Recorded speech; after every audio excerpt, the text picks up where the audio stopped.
उठाइए तीर कमान और लीजिए ईश्वर मंडल का नाम और चला दीजिए। और भी जब आप सोच लोगी कि भैया ये लालटेन के जमाने गए, अब तो किरोसिन ऑयल भी खत्म हो गए हैं, अब तो एलईडी का जमाना आ गया है।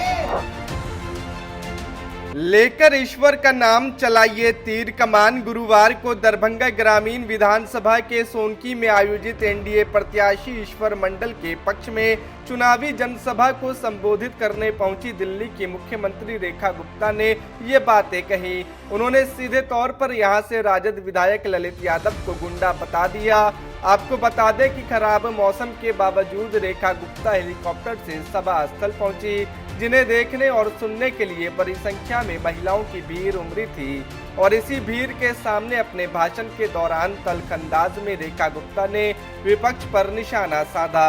सबको मां जानकी की इस धरती को बहुत बहुत प्रणाम करती हूँ कि आज यहाँ पर मेरी सैकड़ों बहनें आशीर्वाद देने आई है दिल्ली की इस बेटी को, जो आप सबके बीच में आपकी ही खुशियां मांगने आई है। करने के लिए भगवान ने भी देवी का रूप धरा और धरती पे आए और असुरों का नाश किया। जब कोई व्यक्ति इतना ताकतवर हो जाए, इतना ताकतवर हो जाए कि वो किसी को कुछ ना समझे, वो गुंडा राज लेके आए, जंगल राज लेके आए, तो ऐसे व्यक्ति का नाश होना बहुत जरूरी है। जब बार बार इस क्षेत्र से वो लालटेन वाले विधायक गुंडागर्दी करके जीतते रहे और जनता को दुखी करते रहे, परेशान करते रहे, मैं आज आप सब माताओं बहनों को कहने रही हूं, इन भाइयों को कह रही हूं कि डरने की जरूरत नहीं है। उठाइए तीर कमान और लीजिए ईश्वर मंडल का नाम और चला दीजिए। बहनों, मैं आपसे पूछना चाहती हूं, वर्षों तक बिहार में कभी कांग्रेस ने राज किया था, कभी लालटेन ने राज किया, कभी आप लोगों की चिंता की क्या? कभी चिंता नहीं की। गरीब गरीब ही रहा, वो बेचारा अपना जमीन का टुकड़ा लेके खेती करता, अपनी रोजी रोटी कमाता और उसके जीवन में तरक्की नहीं मिली थी। ये तरक्की तब से होना शुरू हुई जब देश में मोदी जी का शासन आया और बिहार में नीतीश जी का शासन। सच कह रही हो तो एक बार जोरदार तालियां बजाओ नरेंद्र मोदी जी के लिए, क्योंकि ये नरेंद्र मोदी जी हैं जिनके कारण से, जिनकी वजह से हम सब बहनों को पूरे भारत में करोड़ों शौचालय मिले। तो इससे पहले सोचता था क्या कि बहनों को शौचालय की जरूरत है, होने चाहिए? कोई नहीं सोचता था। देश की प्रधानमंत्री महिला भी हुई, कभी उसने भी नहीं सोचा कि ये देश की करोड़ों बहनें खुले में शौच जाने के लिए मजबूर है। किसने किया? किसने किया? मोदी जी ने। जब आप लोग धुएं में चूल्हा फूंकती थी, सारा दिन लकड़ी काट के लाती थी, रात को घर में चूल्हा जलाती थी, पूरा जिंदगी उसमें निकल गया, इतना बीमारी शरीर को लग गया, आंखों का रोशनी कमजोर हो गया। तब उज्ज्वला के माध्यम से गैस का सिलेंडर चूल्हा लेके आए कौन? मोदी जी लेकर के आए। हर गरीब आदमी का बैंक में खाता खुलवाए कौन? मोदी जी ने। मुद्रा का लोन दिए कौन? मोदी जी ने।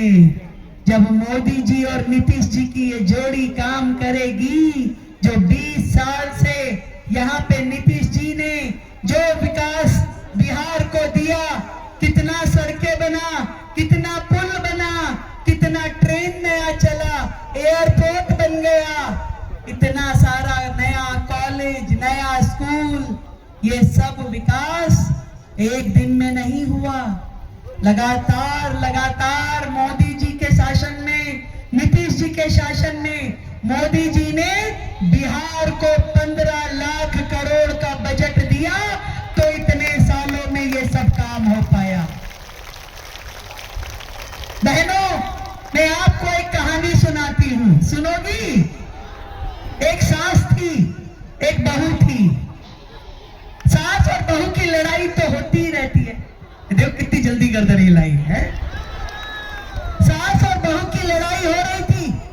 सास ने बहू को कहा कि हे, तू तो कुछ काम नहीं करती है, काम तो हम करते थे।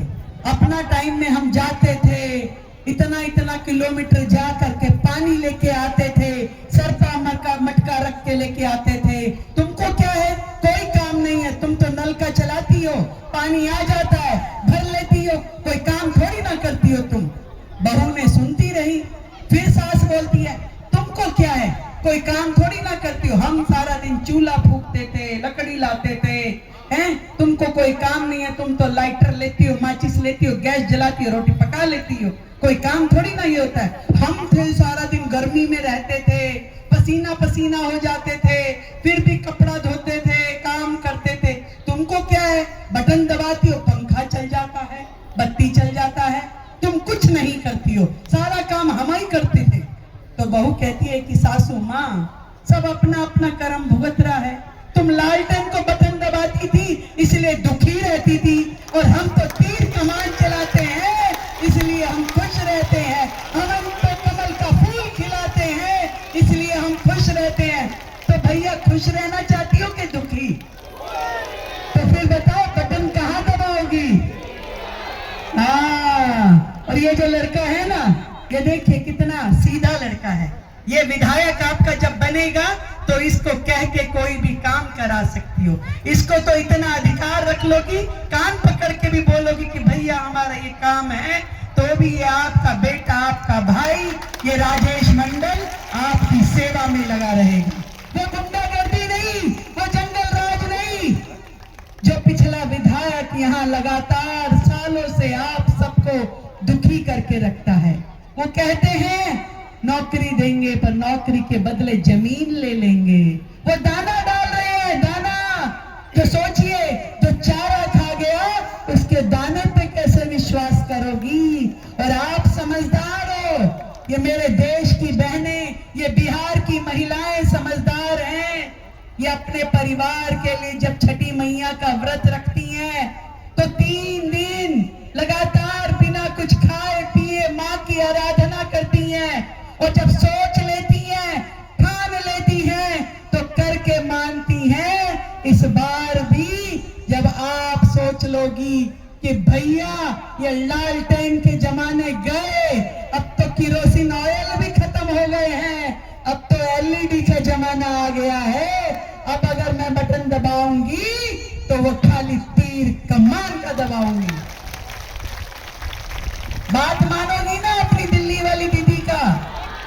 हाँ, देखो भाई, मैं दिल्ली में अपने बिहार के सब भाई बहनों का बहुत ख्याल रख रही हूँ। आप चिंता मत कीजिए, क्योंकि आप सबके परिवार का कोई ना कोई भाई, कोई ना कोई बहन जरूर दिल्ली में होगी। हमने इस बार बहुत मन से बहुत बड़ा छठ का महापर्व दिल्ली में मनाया, अपने पूर्वांचल के, अपने बिहार के सब भाई बहनों के लिए। सब लोग बहुत खुश हुए, बहुत आशीर्वाद हमें दिए। और हम ये चाहते हैं कि जैसे दिल्ली विकास की ट्रेन पे चढ़ गई है, ऐसे ही बिहार में भी विकास चलता रहना चाहिए। ये गाड़ी रुकनी नहीं चाहिए, और ये विकास की ट्रेन केवल और केवल नरेंद्र मोदी और नीतीश कुमार ही चला सकते हैं। वो लोग जो अपना घर भरने में लगे थे, जो लोग भाई भतीजावाद में रहते हैं, जो कहते हैं कि घर में कुछ भी आए तो मेरी बेटी को दे दो, मेरी बीवी को दे दो, हमारे बेटा को दे दो, उनको जनता से कोई मतलब नहीं है, उसकी दुख तकलीफ से कोई मतलब नहीं है। अगर आज नरेंद्र मोदी जी जैसा भाई ना हो, नीतीश कुमार जैसा भाई ना हो, तो देश की करोड़ों बहनें कितनी तकलीफ में रहती।